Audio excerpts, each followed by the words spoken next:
അപ്പോൾ ഇന്നലെ നമ്മൾ വിഷ്ണു സഹസ്രനാമത്തിൻ്റെ ഗുണങ്ങളെക്കുറിച്ച് സ്റ്റാർട്ട് ചെയ്ത് വെച്ചിട്ടുണ്ടായിരുന്നു. അതായത് പഠിക്കാൻ പിന്നോക്കം നിൽക്കുന്ന കുട്ടികളാണെങ്കിൽ, അതുപോലെ പഠിച്ചാൽ ഓർമ്മയിലിരിക്കുന്നില്ല, അങ്ങനെ ഒരുപാട് ബുദ്ധിമുട്ടുകൾ കുട്ടികൾ പറയാറുണ്ട്. ചിലർക്ക് പഠിക്കാനിരിക്കാൻ തോന്നുന്നില്ല കുട്ടികൾക്ക്. അത് ചിലപ്പോൾ എല്ലാം അവരുടെ തന്നെ കുഴപ്പം കൊണ്ടോ കുറ്റം കൊണ്ടോ ആയിരിക്കില്ല. അങ്ങനെയുള്ളപ്പോൾ നമ്മൾ ജപിക്കുന്നതോടൊപ്പം തന്നെ കുട്ടികളെ കൊണ്ടും അത് ജപിപ്പിക്കുക. അതിപ്പോൾ അതിരാവിലെ അവർക്ക് പഠിക്കാനുള്ള പഠനം ഹോംവർക്ക് കാര്യങ്ങളൊക്കെ കഴിഞ്ഞതിന് ശേഷം ആയാൽ പോലും കുളിച്ച് ഫ്രഷായിട്ട് വന്നിട്ട്, രാവിലെ പറ്റുമെങ്കിൽ അത്രയും നല്ലത്, ഇനി അതല്ല എങ്കിൽ വൈകുന്നേരമാണെങ്കിലും ശരി, കുളിച്ച് വന്ന് ഇരുന്നതിന് ശേഷം പഠനവും ഹോംവർക്കൊക്കെ കഴിഞ്ഞതിന് ശേഷം മതി.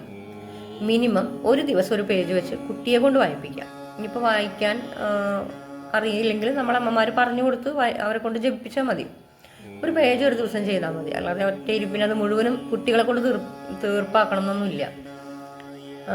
ഭയങ്കരമായിട്ട് മാറ്റമുണ്ടാവും. അത് എനിക്ക് കൂടി അനുഭവമുള്ളൊരു കാര്യമാണ്. കാരണം മകൻ 10th ആയിരുന്ന സമയത്ത് അവൻ എന്നോട് ഇങ്ങോട്ട് ആവശ്യപ്പെട്ടതാണ്, അമ്മ എനിക്കൊരു 10th ആയതുകൊണ്ട് ഒരു ചെറിയ പേടിയുണ്ട്, അപ്പോൾ അതായത് പാസ്സാവില്ല എന്നുള്ളതല്ല, നല്ല മാർക്ക് വേണ്ടേ, അങ്ങനെ ഒരു ചെറിയ ടെൻഷൻ ഉണ്ട്, എന്താ ചെയ്യേണ്ടതെന്ന് ചോദിച്ചപ്പോൾ ഞാൻ പറഞ്ഞു, എടുത്തോ വിഷ്ണു സഹസ്രനാമം എടുത്തോളൂ, ജപിച്ചു തുടങ്ങിക്കോളാൻ പറഞ്ഞു.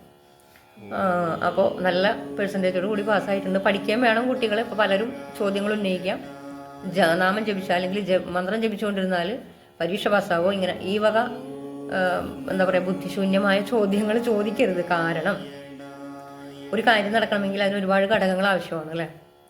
ഇപ്പം ഞാൻ പറയാം, നന്നായിട്ട് പഠിക്കുന്ന കുട്ടി, ഒരു പ്രാർത്ഥനയൊന്നുമില്ല, ഭയങ്കര ബുദ്ധിയുള്ള ഒരു കുട്ടിയാണെന്ന് വിചാരിക്കുക. ആ കുട്ടി സപ്പോസ് ഏതെങ്കിലും ഒരു പരീക്ഷയിൽ തോറ്റുപോയി. അപ്പോൾ നമ്മളവിടെ എന്താ പറയുക, എന്തുകൊണ്ടാണ് ആ കുട്ടിക്ക് ഭാഗ്യമില്ലാണ്ടാണ്, പഠിക്കാത്ത ആളല്ല.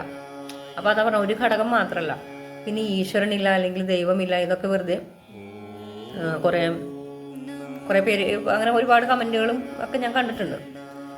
അല്ലെങ്കിൽ നിങ്ങൾക്ക് വട്ടാണ്, അല്ലെങ്കിൽ മാനസിക ചികിത്സ കൗൺസിലിങ്ങിന് പോകും, അങ്ങനെ പല പല കോമഡി ആയിട്ടുള്ള മെസ്സേജുകളോ കമൻറ്റുകളൊക്കെ പല വീഡിയോകളിലും ഞാൻ എൻ്റേത് ഉൾപ്പെടെ കാണാറുണ്ട്. അവരോട് എനിക്ക് പറയാനുള്ളത്, നമ്മൾ ഈശ്വരനില്ല അല്ലെങ്കിൽ നമുക്ക് മീതെ ഒരു ശക്തിയില്ല എന്ന് നമ്മൾക്ക് ഉറപ്പിക്കണമെങ്കിൽ നമ്മൾ അത് എല്ലാ തെളിവുകളോടും കൂടി പ്രസൻറ്റ് ചെയ്യാൻ തയ്യാറായിരിക്കണം. ഈശ്വരൻ ഉണ്ട് എന്ന് പറയുന്നവരെ കളിയാക്കുന്ന അല്ലെങ്കിൽ അവരെ പുച്ഛിക്കുന്ന അതേപോലെ തന്നെ അവരോട് പറയാനുള്ളത്, ഈശ്വരൻ ഇല്ല എന്ന് പറയുന്നവർ അതില്ല എന്ന് തെളിയിക്കാനുള്ളൊരു എന്താ പറയുക എഫർട്ടെങ്കിലും എടുക്കണം. നമുക്കത് മനസ്സിലാവണം, ഓക്കെ ഈശ്വരൻ ഇല്ല, അത് ഇന്ന കാരണങ്ങളെ കൊണ്ടാണ്, അല്ലാതെ ഭൂകമ്പം വരുന്നത് കൊണ്ടോ ചെറിയ കുട്ടികൾ മരിക്കുക, അതിനൊക്കെ കൃത്യമായ കാരണങ്ങൾ നമ്മുടെ പുരാണങ്ങളിലും നമ്മുടെ ഋഷീശ്വരന്മാരും ഒക്കെ പറഞ്ഞു തന്നിട്ടുണ്ട്. കുറേ കഴിഞ്ഞിട്ട് ചർച്ച ചെയ്യാവുന്ന വിഷയമാണ് കേട്ടോ ഞാൻ പറയുന്നത്. പെട്ടെന്നുള്ള മരണങ്ങളും കുട്ടികൾക്ക് ആക്സിഡൻറ്റുകൾ, അല്ലെങ്കിൽ കുഞ്ഞു കുട്ടികളൊക്കെ മരിക്കുമ്പോൾ നമ്മൾ പെട്ടെന്ന് വിചാരിക്കും, അയ്യോ അതൊരു കുഞ്ഞു അല്ലേ, അതൊന്നും ചെയ്തു. പക്ഷെ സത്യം പറഞ്ഞാൽ ആ കുട്ടി ആളുടെ കർമ്മങ്ങളൊക്കെ പെട്ടെന്ന് തീർത്തു, ഭാഗ്യം ചെയ്തതാണെന്ന് പറയുക. അപ്പോൾ അത് വേറൊരു വിഷയം കൂടിയാണത്. അപ്പോൾ ഇങ്ങനെയൊക്കെയാണ് സംഭവങ്ങൾ കിടക്കുന്നത്. അപ്പോൾ നിങ്ങൾ പ്രാർത്ഥിച്ചോളൂ. പരീക്ഷ എന്നല്ല, എന്ത് പ്രശ്നങ്ങളുണ്ടെങ്കിലും പ്രാർത്ഥനയിലൂടെ നമുക്ക് റിസൾട്ട് കിട്ടുമെന്നുള്ളത് ഉറപ്പാണ്. ബാക്കി നമുക്ക് അടുത്ത വീഡിയോയിൽ പറയാം. വീഡിയോ ലോങ് ആയി പോകും.